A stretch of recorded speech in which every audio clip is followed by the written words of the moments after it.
আপনাদের বউ নাই? ইন্না লিল্লাহি ওয়া ইন্না ইলাইহি রাজিউন।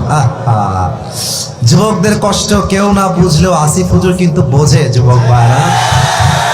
আমি আমার একটা ওয়াজে ওপেনলি ডিক্লেয়ার দিয়েছি, শীতকালে কম্বল দিয়ে নয়, ল্যাব দিয়ে নয়, একমাত্র বউ দিয়ে যুবকদের শীত দূর হবে। আব্বা বোঝে না রে, আব্বা বোঝে না। আব্বা বলে যে নিজের পায়ে দাঁড়ায়, নিজের পায়ে দাঁড়াইতে দাঁড়াইতে যৌবনের অর্ধেক যৌবন নষ্ট হয়ে যায়। আল্লাহ আব্বা জানদেরকে বোঝার তৌফিক দান করুক, পড়েন সবাই আমিন। আর অনেক মেয়েদেরকে দেখলাম তারাও মাহফিলে এসেছে। আমি প্রত্যেকটা মা বোনকে উইথ ডিউ রেসপেক্ট দিয়ে বলছি, যদি আল্লাহর এই জমিনে আপনারা বিয়েকে সহজ করতে চান, টাকাকে মাইনাস করে চরিত্রকে সবচাইতে বেশি গুরুত্ব দেওয়া লাগবে মেয়েদের। মেয়েদের কাছে আমি জানি না কেন যেন টাকাটা অনেক বেশি দামি হয়ে গিয়েছে। এরা এরা এরা টাকা পাইলে অনেক সময় চরিত্রহীন বুইরা টাকলার সঙ্গে বিয়ের পিড়িতে বসে যায়। না, এমন মেয়ে তো রংপুরে অন্তত পক্ষে নাই। আরে নাই রে বাবা, আল্লাহ হেদায়াত দান করুন, পড়েন সবাই আমিন। আমি প্রত্যেকটা যুবকের পায়ে হাত রেখে বলবো, আবদার করব, বিনয়ের সাথে বলবো, and I'm being very humble about it, বিনয়ের সাথে বলছি, চরিত্র রক্ষার জন্য বিয়ের চাইতে উত্তম কিছু আর কিছুই হতে পারে না।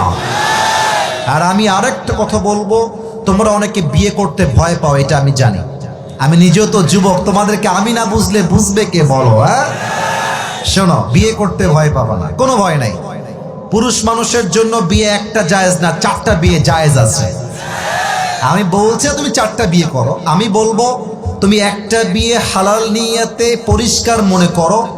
যদি জিতে যাও শাদী মুবারক, যদি হেরে যাও নেক্সট শাদী মুবারক।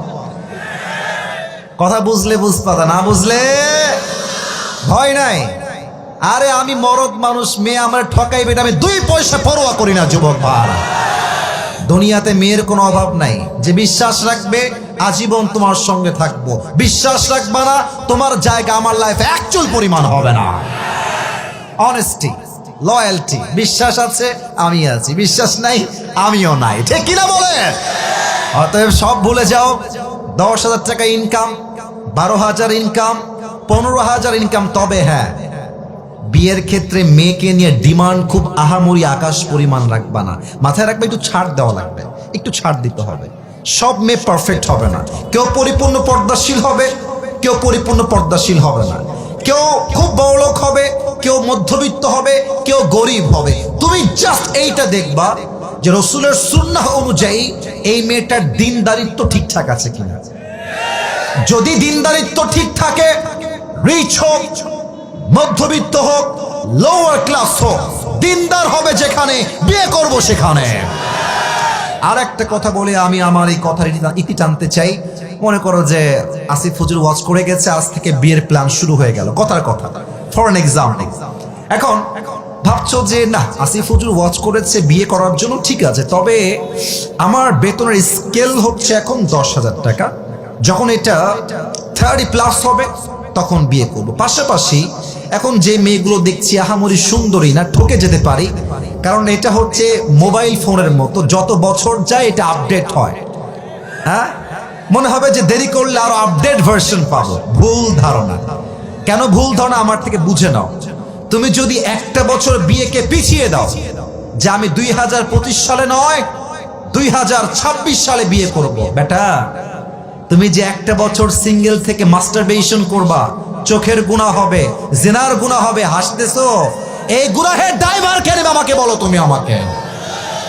অতএব একটাই কথা, যৌবন আমার একমাত্র বিয়েতে যাবে, হারাম কাজে যাবে না যুবক ভাইরা, ঠিক কিনা বলেন? আল্লাহ আমার যুবক ভাইদেরকে বোঝার তৌফিক দান করুন, পড়েন সবাই আমিন।